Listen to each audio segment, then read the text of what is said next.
시편 24편 7절 말씀 다 같이 한 목소리로 합독하고 오늘은 문들아 머리 들어라 라는 제목으로 말씀 인도하겠습니다. 문들아 너희 머리를 들지어다, 영원한 문들아 들릴지어다, 영광의 왕이 들어가시리로다. 아멘.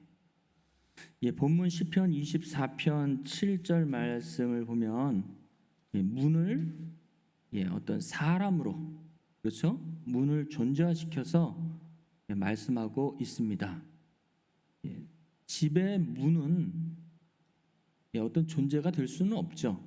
문은 무생물이고 어떤 물건입니다. 그리고 집의 어떤 한 부분이죠. 그런데 시편 24편 7절에서는 문을 의인화시켰습니다. 사람처럼 사람을 대하듯이, 사람을 부르듯이 이렇게 말씀하고 계시죠. 한번 다시 보면요, 문들아 너희 머리를 들지어다. 그렇죠? 문들에 어떤 머리가 있어요. 너희 머리를 들지어다. 영원한 문들아 들릴지어다. 영광의 왕이 들어가시리로다. 그래서 이 문은 영원한 문이라고 얘기합니다. 그러니까 영원히 존재하는 문이죠. 그러니까 시한부적인 문이 아니고 영원히 존재하는 문도 하나가 아니고 문드라라고 해서 복수를 쓰고 있는 것입니다. 그래서 어떤 문들이 있는데 그 문들은 영원한 문이고 그 문을 통해서 누가 들어가요? 영광의 왕이 들어가십니다. 근데 이 영광의 왕은 세상 왕이 아니고 영원한 왕이에요. 그래서 여기 뒤에 나오죠. 영광의 왕이 니시뇨 강하고 능한 여호와시요 전쟁에 능한 여호와시로다. 그러면서 또 한 번 얘기해요. 문들아 너희 머리를 들지어다. 영원한 문들아 들릴지어다. 영광의 왕이 들어가시리로다. 또 얘기하죠. 영광의 왕이 니시뇨. 여기는 만군의 여호와께서 그 영광의 왕이시로다. 그렇게 얘기하고 있습니다. 그래서 여기 시편 24편 7절 기준에서 나오는 이 문은 영원한 문인데 누가 들어가는 문이에요? 영광의 왕이신 여호와 하나님이 들어가시는 문이고 그 여호와 하나님은 여기서 누구로 얘기하고 있어요? 왕임과 동시에 만군을 통치하시는 전쟁에 능한 전쟁의 장군처럼, 개선하는 그 장군처럼 묘사하고 있습니다. 그래서 우리나라도 보면 독립문 같은 것도 있죠. 독립문 지금 서대문에 있는데 되게 조그매요. 근데 거기 문을 통과하는 것은 의미가 있는 거죠. 그렇죠. 독립된 나라의 어떤 상징적인 의미가 있는 거예요. 그래서 옛날에는 왕들이 개선문을 통과해가지고 왕궁으로 다시 들어가게 되는 거죠. 그런 것을 여러분들 생각하면 됩니다. 이제 성경은 옛날의 그 배경, 지구의 역사적인 배경을 통해서 썼기 때문에 그렇게 여러분들이 머릿속에 상상해서 그리면 되겠습니다. 그러면 여기 나오는 이 영광의 왕이 들어가시는 이 문은 도대체 어떤 문인가? 그래서 그냥 의인화시켜서 그냥 어떤 문이겠지, 그리고 추상적으로 생각할 수 있는데 사실은 성경에서 이러한 문들을 예언적으로 말씀하고 계십니다. 여호와 하나님이 들어가는 문을 아주 특정해가지고 예언적으로 말씀하신 구절이 있는데 먼저 그 구절을 찾기 전에 그림 한번 보겠습니다. 예루살렘 성에 대한 그림 볼게요. 자, 여기 보면 전체 화면을 좀 보여주세요. 전체적으로 먼저. 자, 여기 보면 파란색으로 이렇게 둘러싸이는 요 공간이 있죠. 저게 바로 예루살렘 성입니다. 성. 그래서 우리는 성하면 자꾸 성벽의 일부분만 생각하는데 옛날 성은 성 안에 마을이 있었어요. 그래서 지금도 중국에 가면 성이 가장 큰 개념이죠. 우리나라의 도, 뭐 강원도, 경기도, 뭐 경상북도, 뭐 이렇듯이 중국에는 성 하나가 우리나라보다 더 큰 성도 있어요. 그 안에는 도로도 있고 학교도 있고 마을도 있습니다. 그래서 그런 의미로 여러분들 생각하면 돼요. 진짜 구약의 예루살렘 성은 저런 모형으로 되어 있는데 이 성에는 여러 가지 여러분들이 잘 아는 어떤 지형들이 있습니다. 그 중에서 여기 오렌지 색깔로 쓰인 요 부분이요. 요 부분에 가장 이스라엘 백성들이 신성시하고 가장 중요하게 생각하는 건물이 있었으니 그 건물은 바로 성전입니다. 성전. 이 성전의 동쪽, 좀 확대 좀 해주세요. 이 성전의 동쪽, 동서남북하면 이 동쪽이 어느 부분이에요? 손가락으로 한번 보여주세요. 성전의 동쪽, 그렇죠, 동쪽이죠. 그 동쪽으로 누가 들어오신다? 여호와 하나님이 들어오신다. 이 성전의 동쪽 문을 통하여서 여호와 하나님이 들어오는데 어디서부터 들어오느냐? 감람산으로부터 오신다. 그러니까 감람산에서 여호와 하나님이 동쪽 문을 통하여서 성전으로 들어오신다는 요게 에스겔서에 써 있어요. 이런 예언이. 그런데 이 감람산과 이 성전 사이에는 기드론 골짜기라고 하는 엄청나게 큰 규모의 공동묘지가 있어요. 공동묘지. 그래서 지금도 있어요. 지금도 왕들의 묘지가 거기 있어요. 거기 뭐 다윗도 있고 뭐 압살롬도 있고 뭐 많아요. 거기 지금도 있어요. 그래서 이 감람산으로부터 여호와 하나님이 오시면, 동쪽 문을 통과해서 오시면 그 기드론 골짜기에 있는 죽었던 사람들이 다시 살아난다는 그런 예언이 있어요. 그것을 유대인들이 믿고 있습니다. 그래서 아직도 메시아가 안 왔다고 얘기하고 있는 거예요, 이 사람들은. 그래서 에스겔서 44장 1절 2절 말씀 보겠습니다. 에스겔서 44장 1절 2절 보면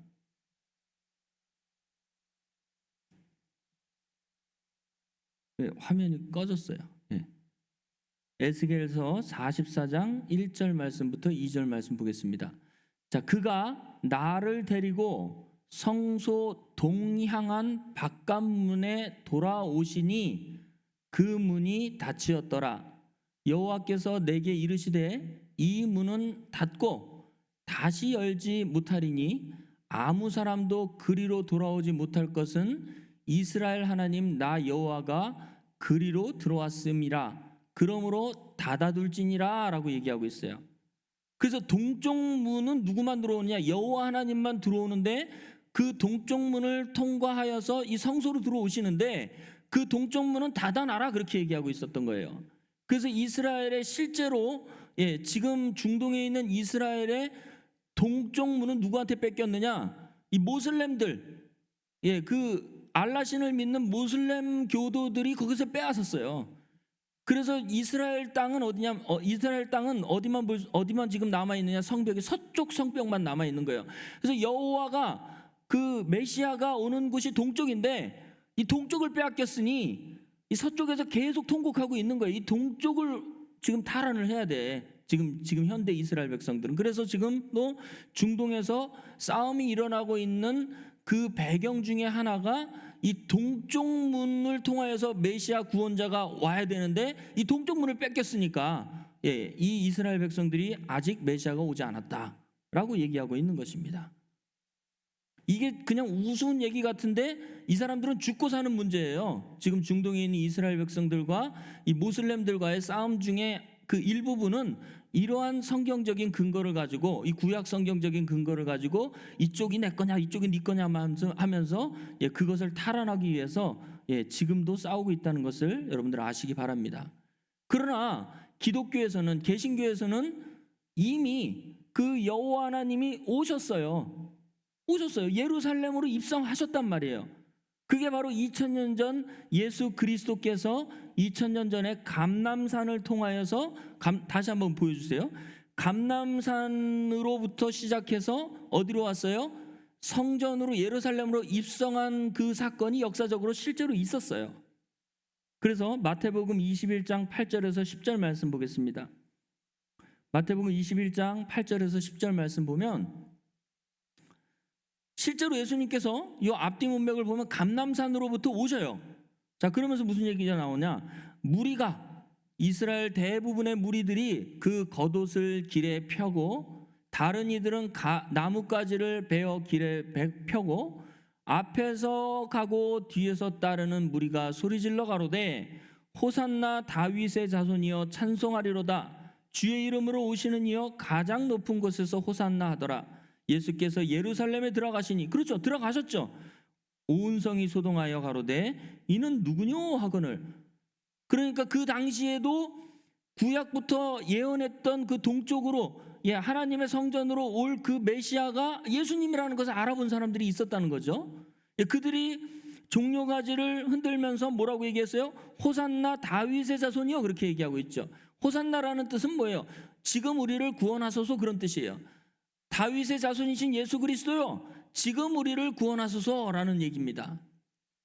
그런데 미안하지만 이 환호하고 막 그냥 엄청나게 소리를 질렀던 이 사람들의 호산나가 어떤 호산나인지, 어떤 의미를 가지고 호산나라고 불렀는지, 그것은 나중에 예수님께서 이제 잡혀 돌아가시고 갈보리산의 그 고난을 겪으시고 십자가에 못에 박혔을 때 이 사람들의 그 본심이 나오게 되는 것입니다. 대부분의 사람들은 이 다윗의 자손 예수로 오시는 이분들, 이 메시아가 호산나라고 했을 때는 지금 우리를 구원하소서인데, 어디로부터 구원하느냐? 지금 로마의 압제로부터 우리를 구원하소서, 이런 정치적인 메시아로 생각했던 것이에요. 그래서 예수님이 예루살렘 성에 입성하자마자 하신 일이 뭐예요? 첫 번째, 성전 정화 작업을 하셨어요. 성전 정화 작업. 성전에 가서 뭐 비둘기 파는 자, 뭐 이렇게 돈 바꾸는 자, 이런 사람들의 상을 엎어버리고 노끈으로 막 이렇게 다 엎어버리고 난 다음에 뭐라고 그랬어요? 하나님의 집을 강도의 구렬로 만들지 말아라, 그렇게 얘기하죠. 그러니까 여러분들, 그 당시에 말라기서부터 2000년 동안 오늘날로 말하면 카르텔이 형성되어 있었어요. 제사장과 상인들과의 카르텔이 형성돼 가지고 마치 조합처럼 형성돼 가지고 이 상인들은 나쁜 재물들을 이 제사장들이 눈 감아주고 막 팔고 사고 하는 그런 일들이 빈번했단 말이에요. 말라기도 그걸 계속 말라기서에서도 계속 그것을 얘기하고 있죠. 그런 일이 2000년 동안 계속 있었어요. 근데 예수님이 문에 들어오자마자, 예루살렘 성에 입성하자마자 뭐를 했어요? 성전 정화 작업을 했단 말이에요. 그러니까 그 사람들이, 제사장들이 자기 밥줄을 지금 다 끊어버리려고 하니까 예수님이 얼마나 미웠겠어요. 상인들은 얼마나 싫어했겠어요, 예수님을. 거기로 그쳤으면 좋은데 예수님이 또 뭐를 했어요? 여러 가지 일이 있었지만 크게 예수님이 예루살렘에 입성하셔서 성전 정화 작업, 두 번째는 뭐를 했어요? 이 서기관 바리새인들, 유대인들에게 또 뭘 얘기했어요? 악한 농부의 비유를 얘기하고 있어요. 악한 농부의 비유. 그건 뭐예요? 포도원을 만들고 주인이 떠났는데 이 농부들이, 악한 농부들이 포도원 소출을 주인에게 바치지 않았어요. 그러니까 주인이 자기 종들을 보내가지고 포도원 소출을 때에 따라서 바쳐라, 그러니까 종들을 막 두들겨 패가지고 주인한테 보냈죠. 그러니까 주인이 이 종들의 말은 듣지 않았어도 내 아들을 보내면 말을 듣겠구나 해가지고 아들을 보냈네. 그러니까 이 악한 농부들이 뭐라고 했어요? 이 상속자 아들이로다, 그러면서 이 아들을 죽여버리자, 그렇게 얘기하고 있죠. 그걸 누굴 얘기하고 있는가? 바로 예수님을 얘기하고 있는 거예요. 종교계의 지도자들을 통해서 하나님께서 맡겨주신 그 하나님의 권속들을 잘 말씀으로 양육해가지고 하나님 앞에 소출로 돌려드릴 줄 알았는데, 자기 밑에다가 전부 다 두고 잘못된 복음으로 자기 사리 사욕을 위해서 그들을 자기 이익의 수단으로 삼았기 때문에 하나님께서 책망하는 선지자들을 전부 다 때리고 그 다음에 죽이기까지 했는데, 결국은 예수님까지 보냈는데 예수님도 죽이고 하나님의 모든 것들을 자기의 소유로 삼자 했을 때 하나님께서는 진노하시죠. 그 비유를 얘기했어요. 그러니까 이 사람들이 그 말을 듣고 자기들한테 한 것인 줄 알고 또 예수님을 죽이려고 해요. 마지막으로 세 번째, 예수님이 좀 가만히 계셨으면 좋은데 또 뭐 했어요? 가이사의 것과 하나님의 것을 또 구분하시죠. 성전 세금을 바치는 것이 옳습니까? 아닙니까? 또 그랬을 때 가이사의 것은 가이사에게 바치고 하나님의 것은 하나님께 바쳐라. 이런 말들이 전부 다 이 사람들 그 5장 6부를 전부 다 뒤틀리게 만든 것이에요. 예수님이 아주 눈에 가시가 된 거예요. 그래서 예수님이 구약에서 예언했던 그 여호와 하나님이 보내신 그분인데, 그분이 오셨는데도 불구하고 호산나 호산나 다윗의 자손이여 이렇게 했던 사람들이 전부 다 뭘로 바뀌어요? 폭도로 바뀌어요. 폭도로. 전부 다 폭도로 바뀌어가지고 예수님을 죽여달라고 얘기하고 있습니다. 누구한테? 로마 사람들한테. 그래서 요한복음 19장 14절부터 15절 말씀 보겠습니다.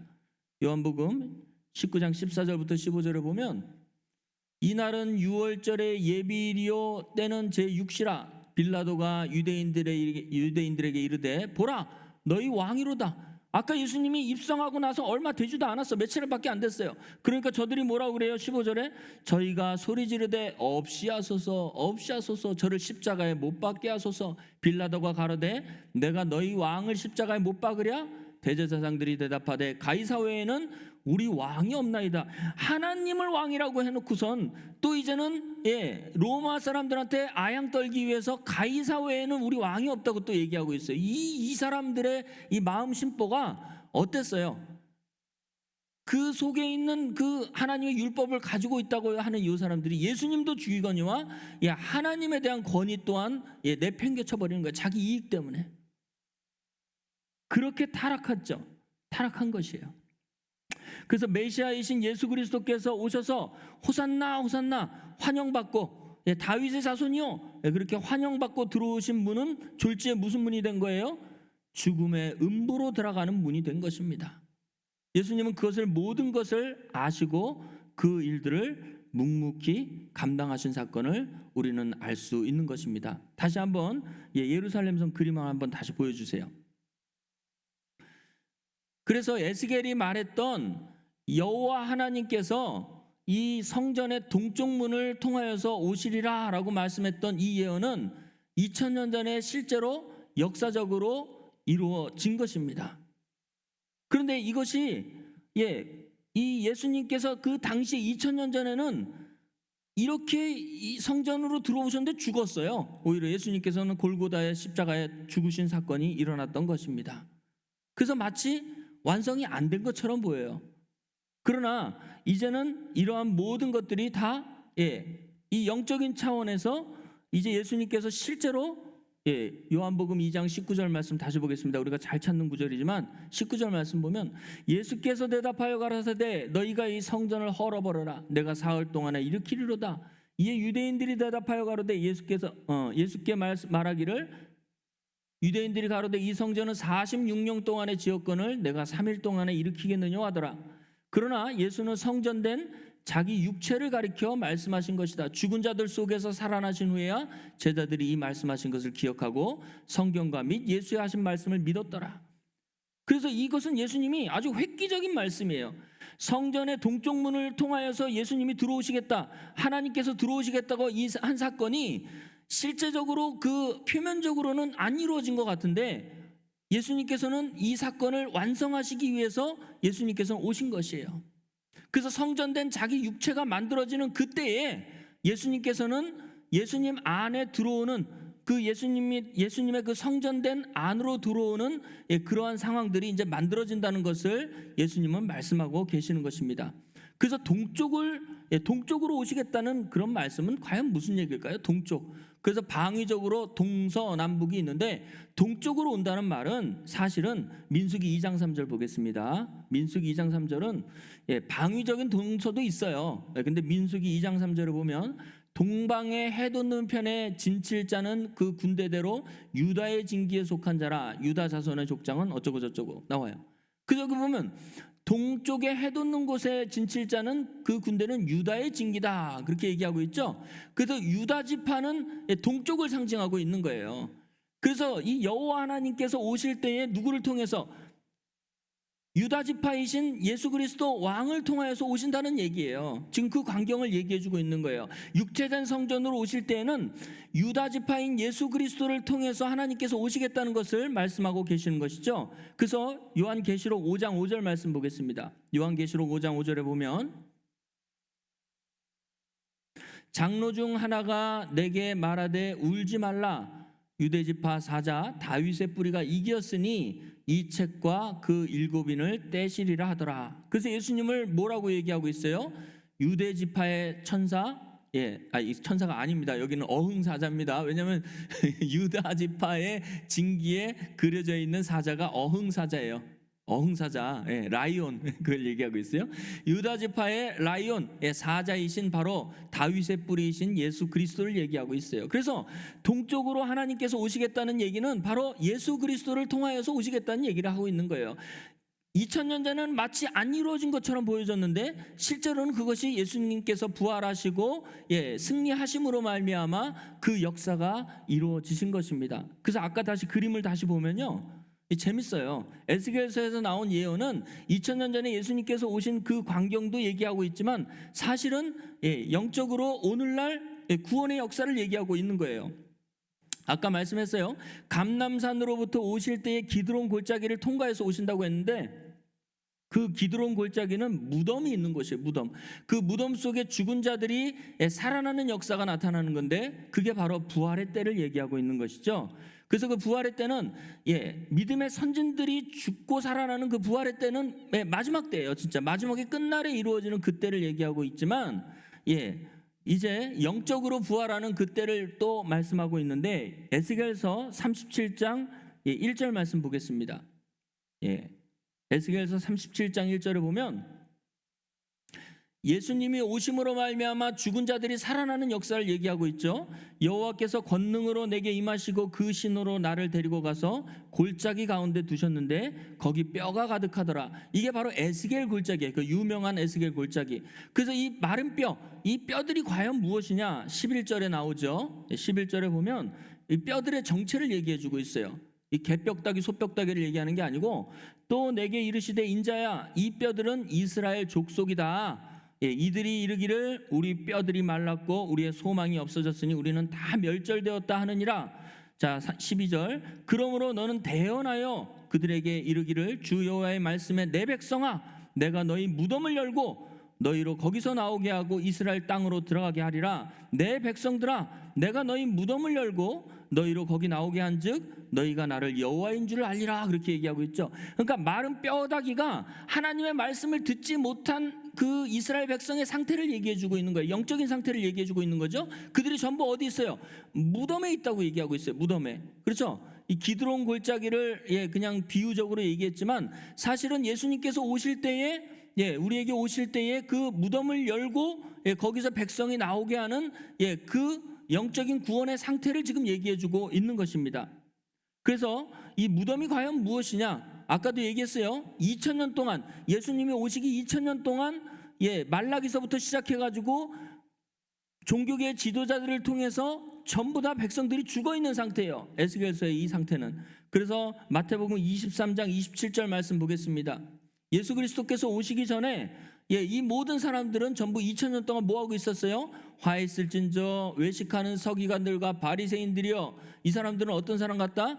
회칠한 무덤 같으니 회칠했다는 것은 하얗다. 겉은 하얘가지고 아주 멋있고 아름답게 보이나 속은 무덤이다 그런 얘기예요. 무덤 같으니 겉으로는 아름답게 보이나 그 안에는 죽은 사람들의 뼈와 모든 더러운 것이 가득하도다. 이와 같이 너희도 겉으로는 사람에게 옳게 보이되 안으로는 외식과 불법이 가득하도다. 화 있을진저 외식하는 서기관들과 바리새인들이여 너희는 선지자들의 무덤을 쌓고 의인들의 비석을 꾸미며 가로되 그러면서 쭉 얘기가 나오고 있는 것입니다.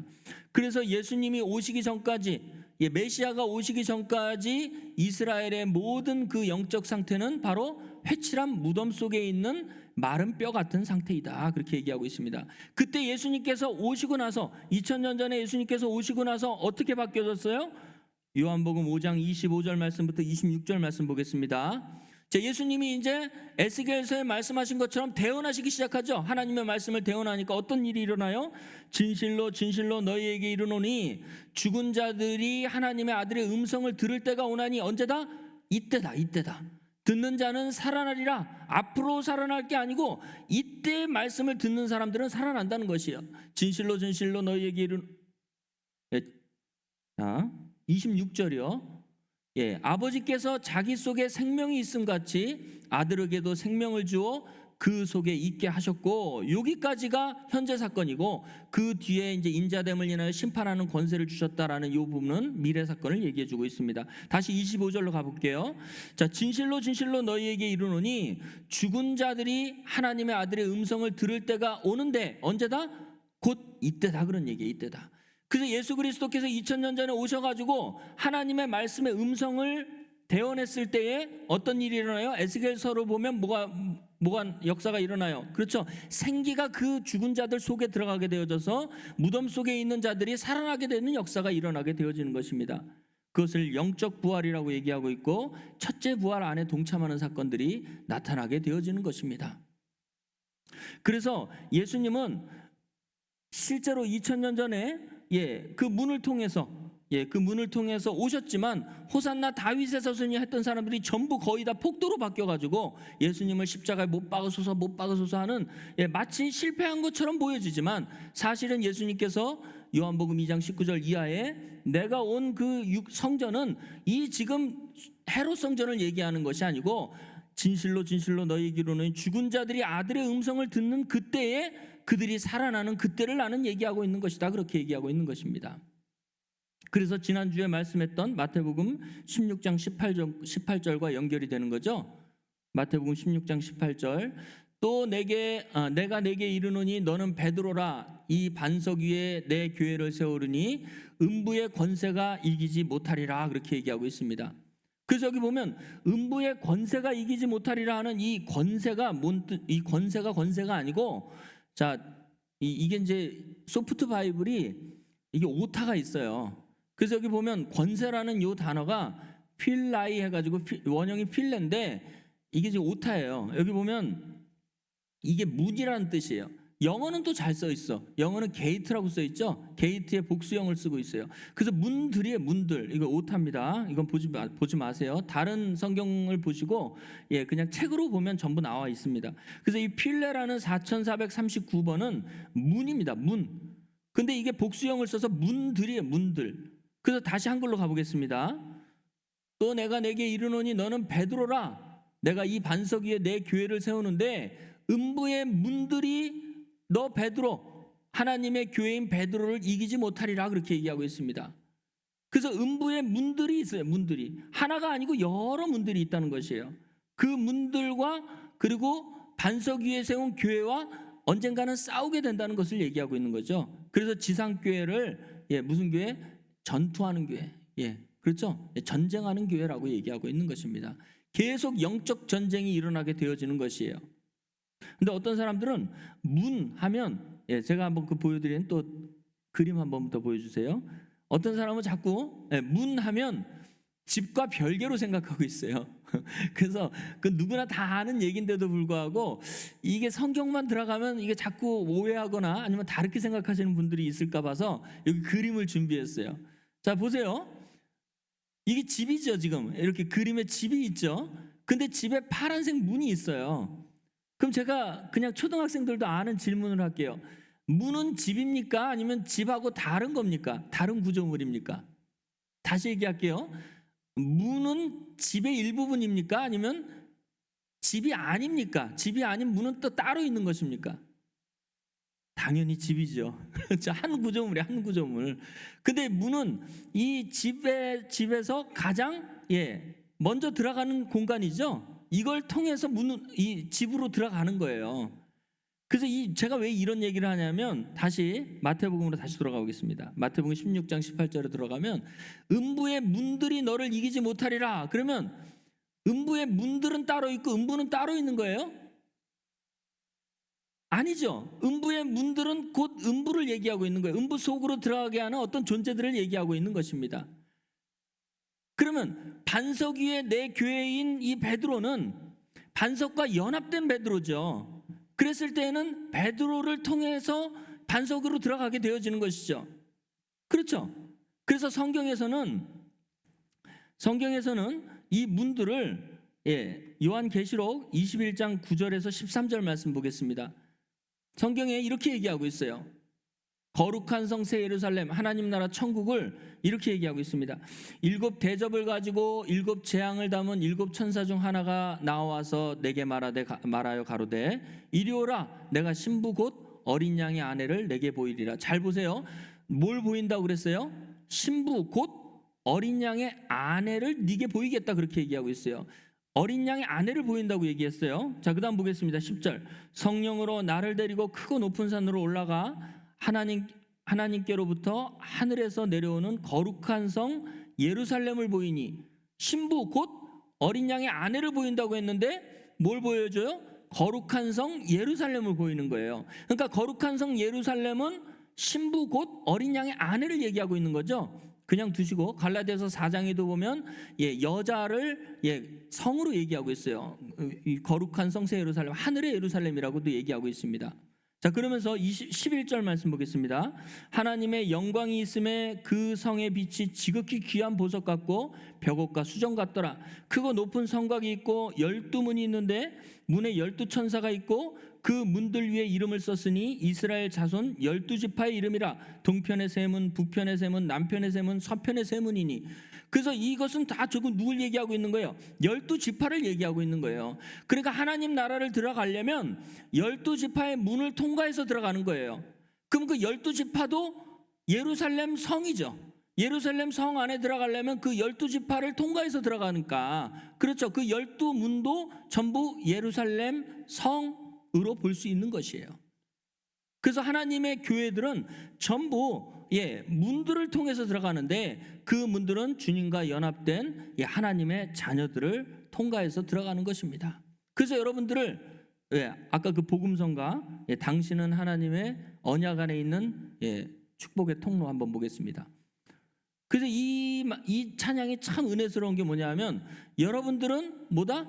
하나님의 언약 안에 있는 축복의 통로예요. 문들이에요. 문들. 그리고 여러분들을 통하여서, 그러니까 나를 통해서는 아니에요. 사실은요, 나는 도구로 쓰여져 있고 예수 그리스도를 통하여서요, 정확히 얘기하면. 근데 주님과 연합된 여러분들을 통하여서 열방이, 모든 나라들이 주께로 돌아오게 되고 주께로 예배하게 된다는 그런 찬양입니다. 얼마나 은혜스러운 찬양이에요. 그래서 여러분들이 복음을 전파한다는 것은 여러분들이 축복의 통로가 된다는 것이에요. 축복의 통로로 하나님께서 사용하고 있다는 것입니다. 그럼 반대로 이 음부로 들어가는 이 음부 같은 존재들, 음부의 통로들은 과연 어떤 짓거리를 하고 있느냐? 마태복음 23장 13절 말씀 보겠습니다. 마태복음 23장 13절에 보면 화 있을진저 외식하는 서기관들과 바리새인들이여, 너희는 천국 문을 사람 앞에서 닫고 너희도 들어가지 않고 들어가려 하는 자도 들어가지 못하게 하는도다. 그렇게 얘기하고 있죠. 그러니까 이 사람들은 음부로 들어가기는 하지만 천국 문은 자기도 못 들어가고 들어가는 사람들도 막아요. 다른 예수, 다른 영, 다른 복음으로 막고 있습니다.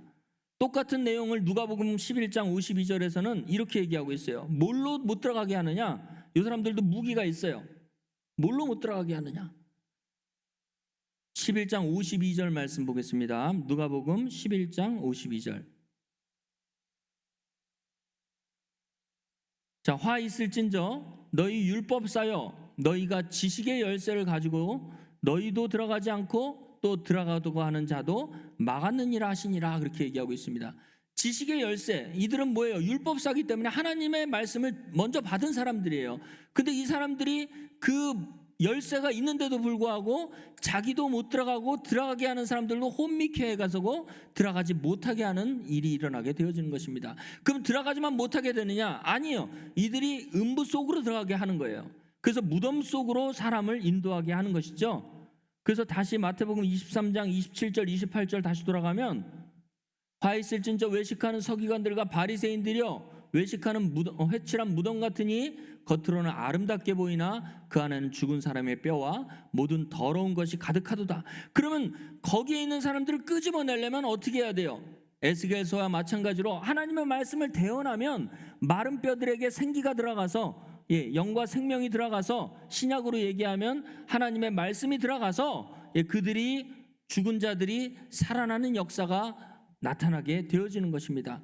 그래서 요한계시록 3장 20절 말씀 보면, 요한계시록 3장 20절 말씀 보면 볼지어다 내가 문 밖에 서서 두드리노니 너 누구든지 내 음성을 듣고 문을 열면 내가 그에게로 들어가 그로 더불어 먹고 그는 나로 더불어 먹으리라. 볼지어다 내가 문 밖에 서서, 어느 문?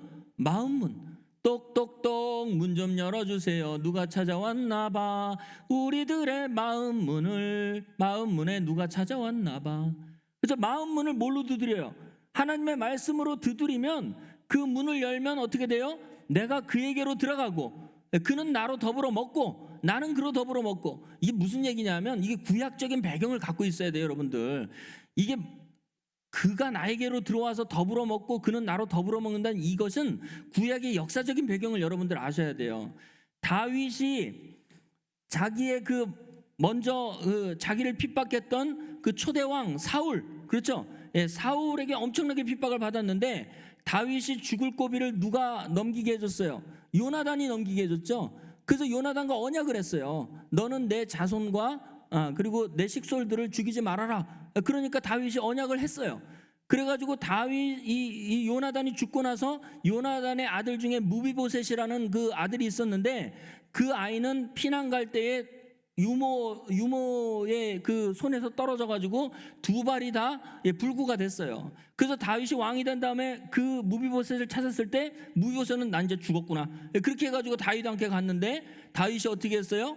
그 아들을 그 언약을 기억해서 그 무비보셋을 자기의 식탁에 앉게 하고 자기와 함께 먹고 마시는 그런 일들을 하게 만듭니다. 그게 무슨 얘기냐? 너를 왕자와 같이 대우한다. 그렇죠? 네, 너를 이게 완전히 그냥 뭐 장애인이나 아니면 뭐 열등한 어떤 죄인으로 대접하는 게 아니고 너를 왕자와 같이 대접한다 그런 얘기예요. 무슨 얘기냐? 지금 이 말도 똑같은 거예요. 우리가 죄인이 아니라 이제 주님으로부터 연합되어져서 하나님의 와들이 되어지면 이제 주님과 함께 먹고 마시는 이제 왕자의 신분으로 이제 돌아갔다 그런 얘기예요. 하나님의 은혜로 말미암아 우리가 주님과 함께 먹고 마시는 그런 이제 우리의 본래의 원 위치로 우리를 돌려놓으시겠다는 말씀을 하고 계시는 것입니다. 그래서 말씀을 마무리하겠습니다. 여러분들은 하나님의 언약 안에 있는 축복의 통로, 바로 구원의 문입니다. 그래서 여러분들이 지금 살고 있는 지역, 여기는 의정부죠. 이 의정부의 문은 다솜교회가 될 것이고, 그리고 제가 사는 강동구 고덕동의 문은 바로 저와 말씀을 받은 어떤 하나님의 자녀들, 그 사람들이 고덕동의 문이 되는 거예요. 동대문에도 문들이 있고 하나님의 말씀을 받은 자들이 문들이 되어지는 것이고 또 안성에도 문들이 있어요. 그래서 그 문들을 통해서 하나님 나라에 입성하게 되어지는 것입니다. 그래서 이제 2주 후면 추수감사주일인데 천국 창고에 하나님 나라의 알곡들을 우리가 쌓아놔야 돼요. 그것은 천국 창고도 문을 통해서 들어가는 거죠. 바로 축복의 통로인 여러분들을 통해서 천국 창고에 많은 하나님의 자녀들이 이제 입성해서 주님께 영광 돌리는 그 마지막 그날까지 우리가 열심히 하나님 나라의 복음을 전파하고 성장하는 여러분들 되시기를 주의 이름으로 축원합니다.